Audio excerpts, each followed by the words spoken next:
ओम नमः शिवाय सीरियल को फुल HD क्वालिटी में पूरा देखने के लिए हमारे चैनल को सब्सक्राइब करें और बेल आइकन को दबाएं ताकि आपको हमारे नए नए एपिसोड्स देखने को मिलते रहें। मैं ओंकार हूँ, परम शक्ति की परम सत्ता को श्रेष्ठ मानकर उनका स्मरण करते रहने वालों के जीवन का मैं श्रृंगार हूँ। किंतु अहंकार में स्वयं को श्रेष्ठ और अन्य को निकृष्ट मानने वालों के लिए मैं भीषण प्रहार हूं। मैं ओंकार हूं। मामी तारा उपमन्यु को गाय का दूध निकालने के लिए कहती है, किंतु गाय की ठोकर से दूध गिर जाता है तो मामी का क्रोध उस पर टूट पड़ता है। वो अपने पुत्र पुरंदर को दूध पिलाती है और उपमन्यु तरसता ही रह जाता है। उधर नारद पिता के घर जाती हुई पार्वती जी को लौटा देते हैं। मामी तारा के अत्याचारों से उपमन्यु भूखा प्यासा शिव भक्ति के लिए वन में निकल जाता है। उसके और काली गाय के न लौटने से मामी उसे चोर मान लेती है। उपमन्यु को शिव भक्ति करते हुए नारद देखते हैं। पार्वती शिव की पूजा करने आती हैं, किंतु शिव अदृश्य हैं। नारद वहां आते हैं। कैलाश पर्वत से अदृश्य हो शिव जी उपमन्यु की भक्ति परीक्षा लेने हेतु इंद्र के वेश में उसके समक्ष पहुंचते हैं। ओम नमः शिवाय, ओम नमः शिवाय, ओम नमः शिवाय, ओम नमः शिवाय, ओम नमः शिवाय, ओम नमः शिवाय, ओम नमः। आंखें खोलो उपमन्यु, आंखें खोलो। ओम नमः शिवाय। देखो कौन आया तुम्हारे सामने। नमः शिवाय, ओम नमः शिवाय। आंखें खोलो उपमन्यु। नमः शिवाय, उपमन्यु नमः त्याग करो इस कठिन तपस्या का। तुम्हारी आयु तप करने की नहीं, सुख भोगने की है। नमः शिवाय। आंखें खोलो उपमन्यु।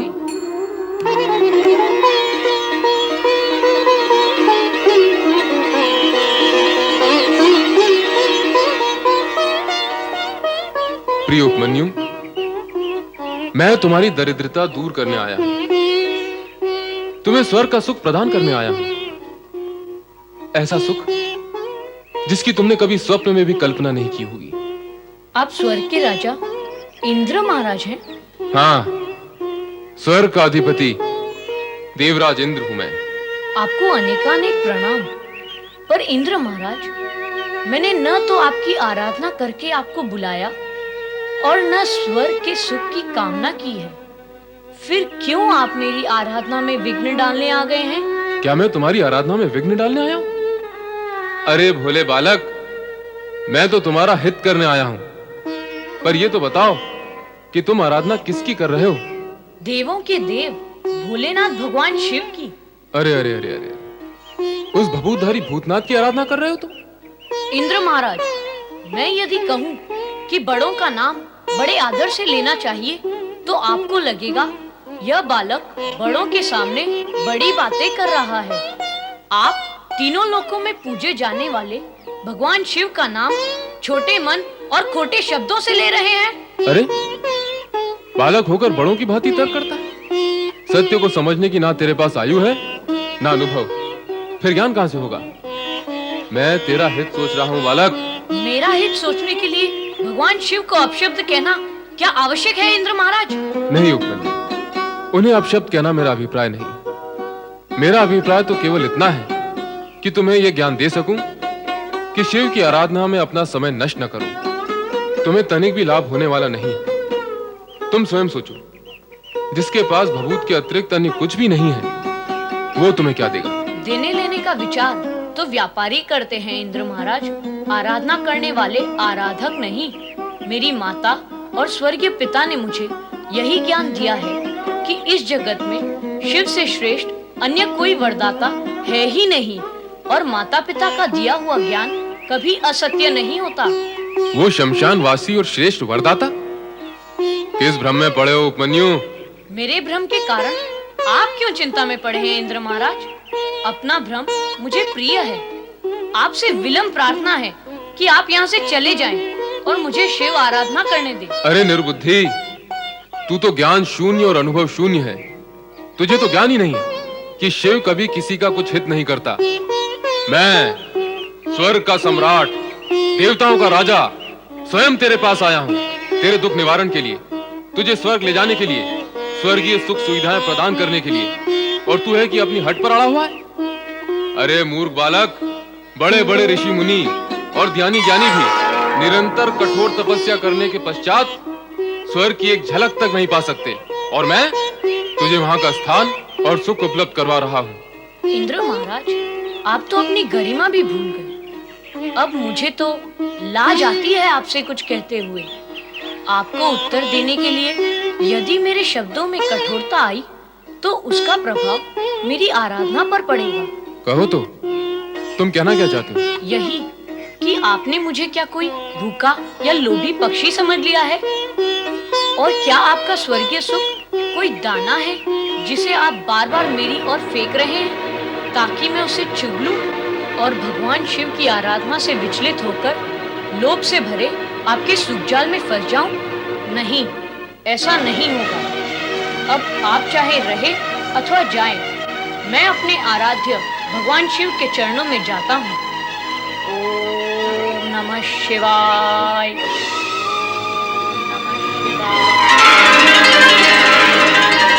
ये क्या? शिवजी ने देवराज इंद्र का रूप धारण कर रखा है। अब देवराज इंद्र की कुशल नहीं, मुझे तुरंत जाकर देवराज इंद्र को सावधान करना होगा। चलो नारद। नारायण नारायण नारायण नारायण नारायण श्रीमन नारायण नारायण नारायण।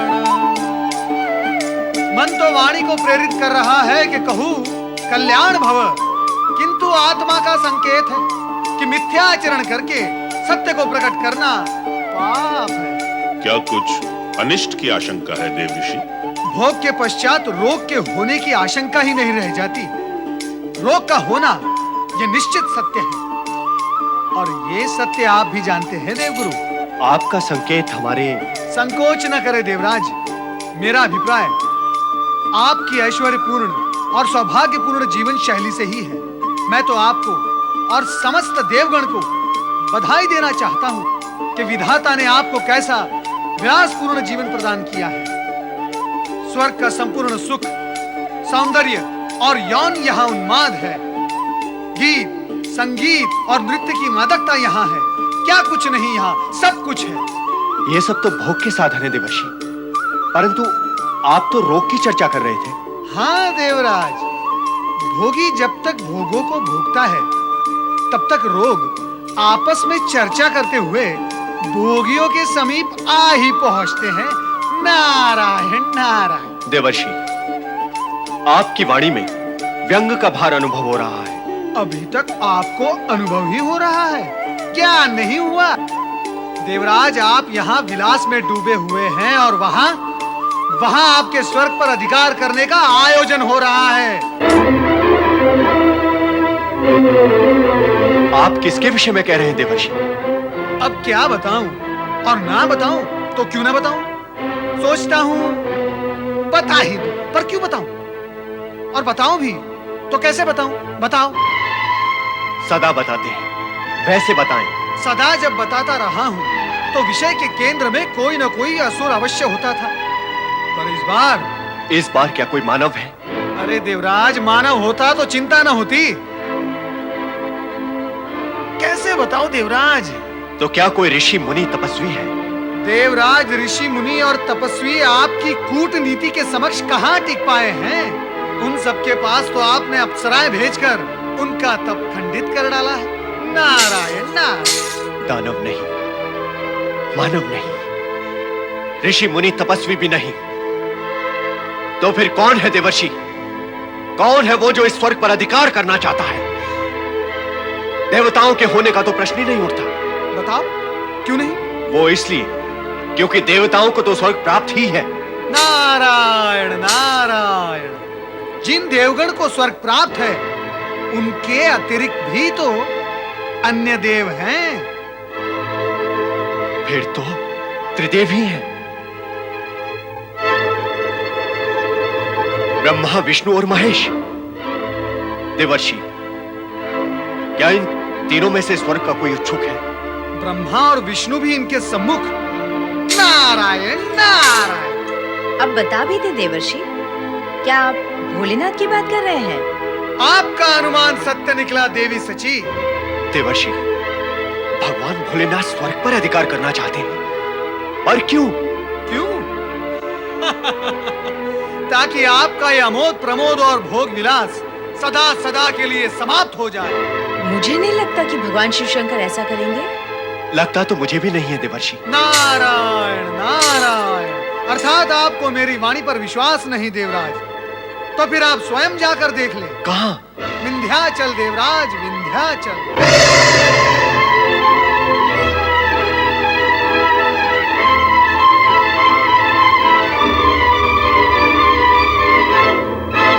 गुरुदेव, ये क्या अनिष्ट होने जा रहा है? देवराज, अवश्य आपसे भूल हो गई है। आपको शीघ्र ही भोलेनाथ के पास जाकर उनसे क्षमा याचना मांगनी चाहिए। यह तो अटल सत्य है कि देव ऋषि कभी असत्य भाषण नहीं करेंगे। ओम नमः शिवाय, ओम नमः शिवाय, ओम नमः शिवाय, ओम नमः शिवाय। हे भक्त, अब आरंभ होती है तेरी भक्ति की अग्नि परीक्षा। नमः शिवाय, ओम नमः शिवाय,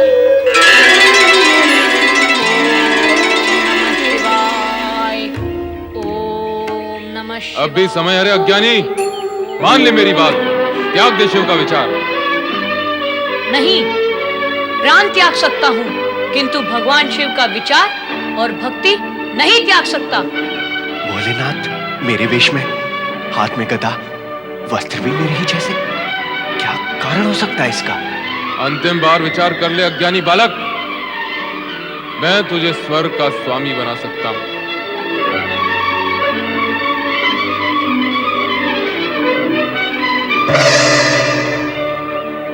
नहीं चाहिए मुझे स्वर्ग, मुझे केवल शिव दर्शन चाहिए, शिव चरणों का प्रसाद चाहिए।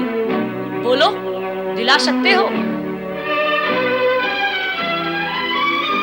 नहीं, बस तुम मुझे क्या शिव दर्शन कराओगे?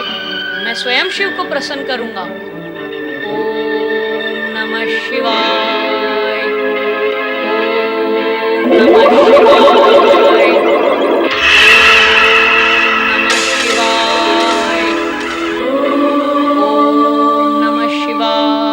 शिवाय, ओम नमः शिवाय, ओम नमः शिवाय, ओम नमः शिवाय, ओम नमः शिवाय, ओम नमः शिवाय, ओम नमः शिवाय, ओम नमः शिवाय, ओम नमः शिवाय,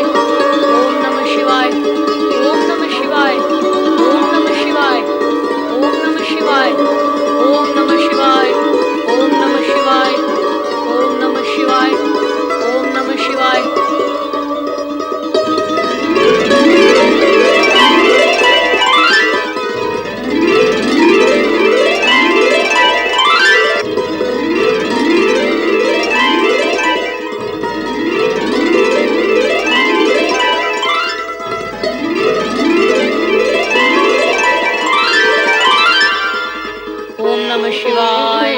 नमः शिवाय, ओम नमः शिवाय, ओम नमः शिवाय।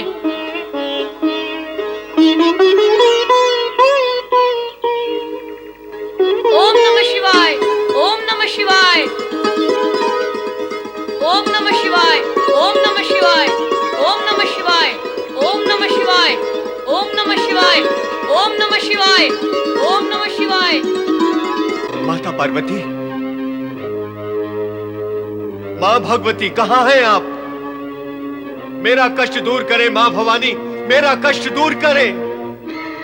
रक्षा करें मेरी माता, रक्षा करें। देवराज इंद्र, आप इतने व्यथित क्यों हैं? उठिए, बताइए क्या हुआ। अभी तक तो कुछ हुआ नहीं है माँ, किंतु होगा तो अनर्थ होगा। इस अनर्थ से मेरी रक्षा करें माता, इस अनर्थ से मेरी रक्षा करें। देवराज इंद्र, उस अनर्थ का नाम तो बताइए। माँ, भगवान शिव मेरा रूप धारण करके स्वर्ग पर अधिकार करने और उसे उपमन्यु को देने का विचार कर रहे हैं। पर वे हैं कहाँ? विंध्याचल के वन में। वहां वे उस शिव भक्त बालक पर क्रोधित और कृपालु एक साथ हो रहे हैं। बालक पर? हाँ। सर्वथा असंभव। भोलेनाथ शिव भक्त बालक पर क्रोधित हो ही नहीं सकते। लगता है आपको भ्रम हुआ है देवराज। हाँ, वे कृपालु अवश्य हो सकते हैं। भ्रम का प्रश्न ही नहीं उठता है माता। स्वयं देव ऋषि नारद ने मुझे बताया कि भगवान शिव शंकर ने स्वर्ग पर अधिकार करने का निश्चय कर लिया है। माता, आप चलकर उन्हें समझाएं कि वो मुझ पर दया करें। चले माता। चलना ही होगा। माँ, आपको मेरी रक्षा करने के लिए कृपा करनी ही होगी। विलंब न करें। चले माता। ओम नमः शिवाय, ओम नमः शिवाय।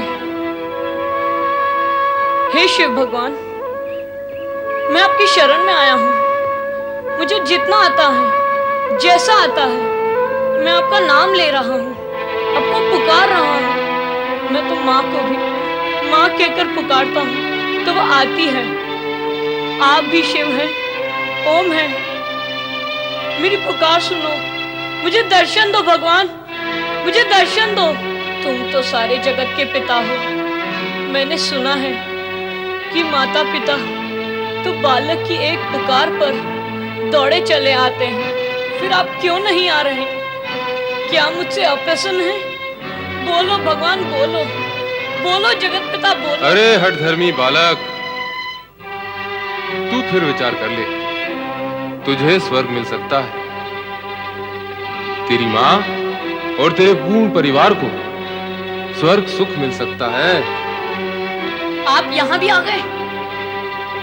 तेरी भलाई के लिए। तेरी माँ को स्वर्ग सुख मिलेगा तो तेरा पुत्र धर्म सफल हो जाएगा। और धर्म की सफलता से बढ़कर अन्य क्या कर्म और उपलब्धि हो सकती है रे बालक?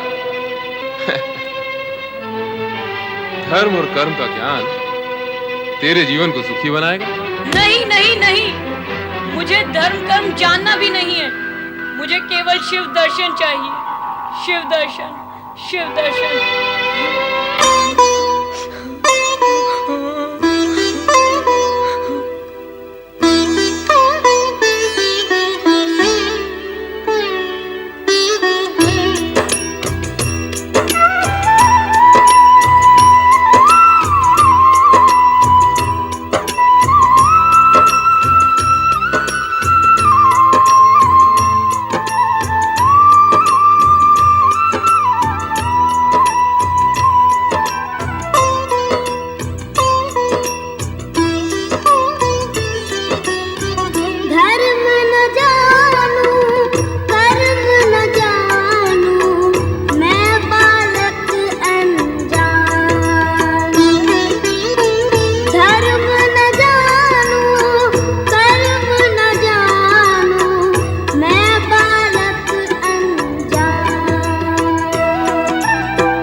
प्रिय उपमन्यु, मैं तुम्हारा आराध्य शिव हूं। आंखें खोलो पुत्र, आंखें खोलो।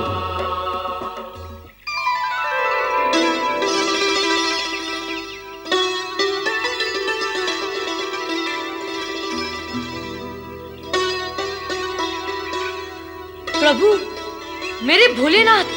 प्रिय भक्त उपमन्यु, मेरे द्वारा ली गई कठोर से कठोरतम परीक्षा में तुम खरे उतरे हो। इस अल्प आयु में निरे बालक होते हुए भी तुमने स्वर्ग के प्रलोभन तक को ठुकरा दिया। मुझे तुम जैसे संतोषी प्राणी ही प्रिय हैं।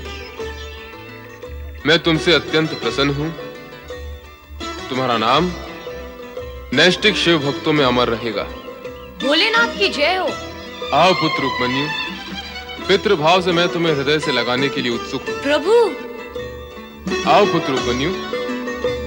मेरे आराध्य, मेरे भोलेनाथ, मेरे शिव, मेरे भगवान, मेरे स्वामी, मेरे आराध्य, मेरे भोलेनाथ, मेरे शिव।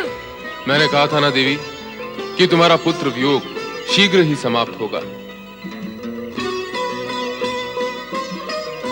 ये देखो, तुम्हें उपमन्यु के रूप में एक और पुत्र प्राप्त हुआ है। इसे तुम अपनी ममता का वरदान दो। जाओ पुत्र। माता पार्वती को प्रणाम।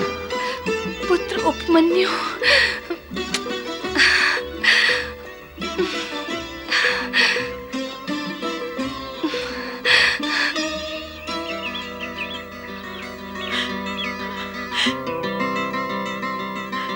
पुत्र उपमन्यु, पुत्र। माँ, कहाँ था रे तू?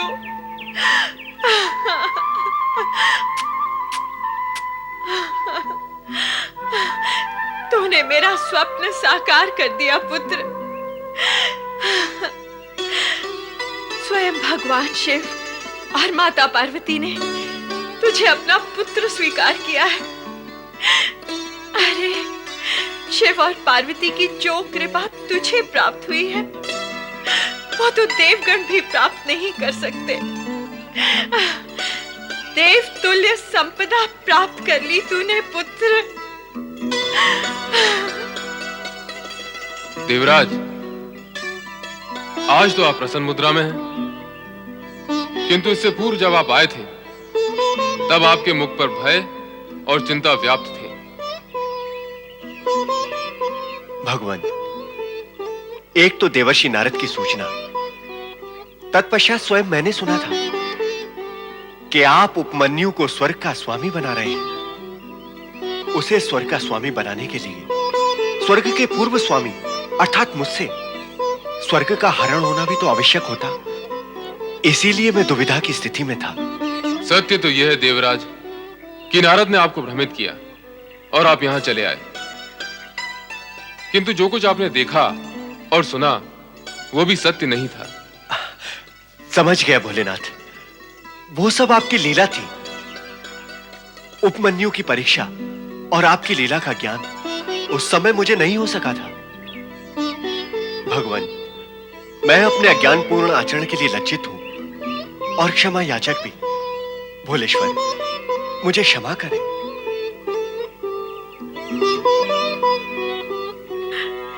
माता पार्वती और भगवान शिव को मेरा प्रणाम। भगवान, मेरे पुत्र उपमन्यु ने दरिद्रता में जन्म लिया और दरिद्रता में ही पला। इसने घोर कष्ट सहे हैं दीनानाथ।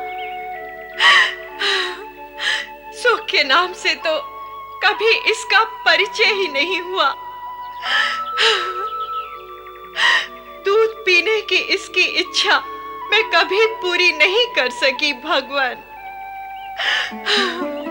देविका, तुमने अपने पुत्र से कहा था कि शिव की आराधना करने से उसे दूध का सागर प्राप्त होगा। तुम्हारी इसी वाणी को सत्य प्रमाणित करने के लिए हम इसी समय उपमन्यु को क्षीर सागर प्रदान करते हैं, जो कभी भी समाप्त नहीं होगा। आओ मेरे साथ।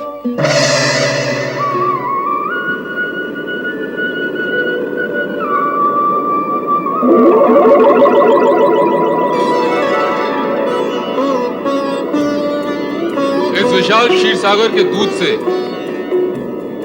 सभी शिव भक्तों की दूध की इच्छा पूर्ण होगी। कोई भी अतृप्त नहीं रहेगा।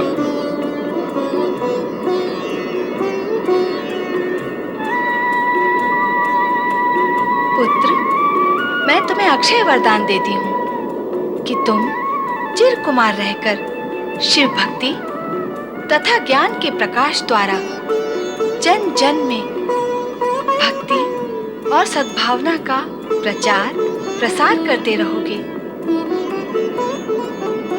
प्रभु, अब उपमन्यु को आप ऐसा अक्षय वरदान दें जो अद्भुत हो। पुत्र उपमन्यु, तुम योग विद्या में पारंगत होकर अपने असंख्य शिष्यों को योग विद्या प्रदान करोगे। वेदों सहित समस्त ब्रह्म विद्या तुम्हें सहज ही प्राप्त होगी तथा जगत की सर्वश्रेष्ठ समृद्धि इच्छा मात्र से ही तुम्हारे सामने प्रकट होगी। तुम जगत के परम संतोषी प्राणी माने जाओगे।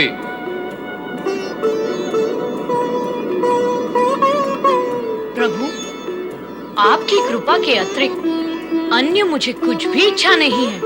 ओम नमः शिवाय। प्रणाम देवेश्वर, प्रणाम माता। आपके दर्शन हुए और क्या देवर्षि? और यही माता कि आपके साथ साथ आपके इस भाग्यशाली पुत्र के भी दर्शन हो गए, जो भाग्य के विषय में देवगण से अधिक भाग्यशाली सिद्ध हुए हैं। हाँ नारद, उपमन्यु के रूप में पार्वती को एक और पुत्र की प्राप्ति हुई है। केवल माता पार्वती को? नारायण नारायण। प्रभु, माता पार्वती जिसकी माता है उसके पिता भी तो आप ही हैं। आप दोनों को पुत्र प्राप्ति के लिए बधाई हो। तुम्हारी बधाई तो हम ग्रहण कर लेंगे नारद, किंतु तुम्हारी लीला अत्यंत कष्टकारक होती है। मेरी लीला? नारायण नारायण। हे त्रिकालदर्शी, लीलाकारी तो आप हैं। मैं कहाँ ये लीला वीला जानता हूँ। जानते ही नहीं, तुम लीलाएं करते भी हो। तुमने हमारा इंद्र रूप देखकर इंद्र को भयभीत कर दिया था। देवराज इंद्र की सभी इंद्रियां डामाडोल हो गई थी। वो सब कुछ तो अब सिमट चुका है, किंतु अब उपमन्यु को हमारे पुत्र के रूप में देखकर तुम कहीं कार्तिकेय और गणेश को भ्रमित मत कर देना। नारायण नारायण। कहाँ देवराज इंद्र और कहाँ आप दोनों में धरती आकाश जितना अंतर है, तो मेरे आचरण में भी आप दोनों के प्रति अंतर अवश्य होगा। प्रभु, मेरा विचार है अब आपसे आज्ञा लेनी चाहिए। हम भी साथ चलेंगे नारद। हमारा आशीर्वाद सदा तुम्हारे साथ है उपमन्यु।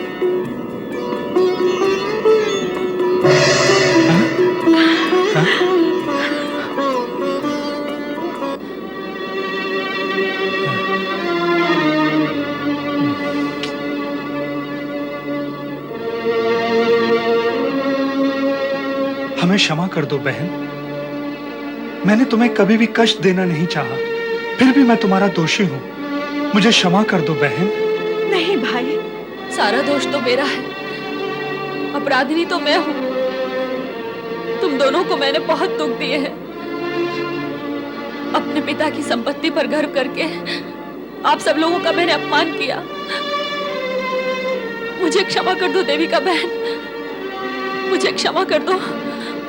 मामा जी और मामी जी, आप दोनों व्यर्थ ही चिंता कर रहे हैं। जो कुछ हुआ, जो हो रहा है और जो होगा, वह सब भगवान शिव की कृपा से हुआ है। वे मेरी परीक्षा ले रहे थे। वे अप्रत्यक्ष परीक्षक थे और आप प्रत्यक्ष। परीक्षा पूर्ण हो चुकी है। अब आप अपने आप को दोषी न माने। सब प्रसन्न हैं। आप भी प्रसन्न रहिए।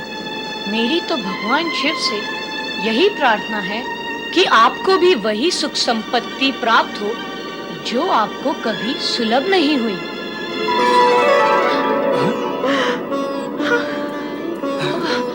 अरे क्या?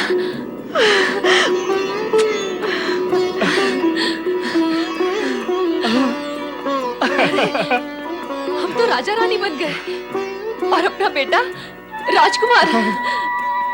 ये तो अपने प्रिय उपमन्यु की वाणी का ही चमत्कार है।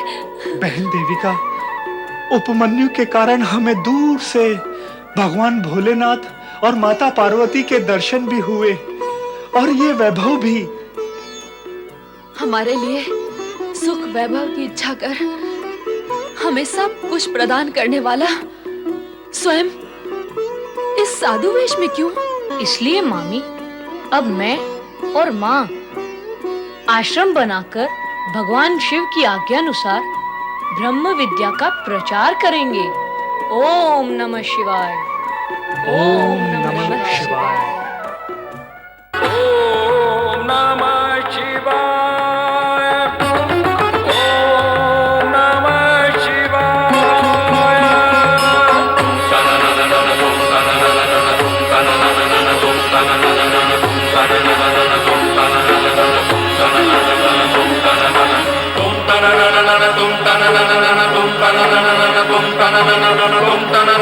तुम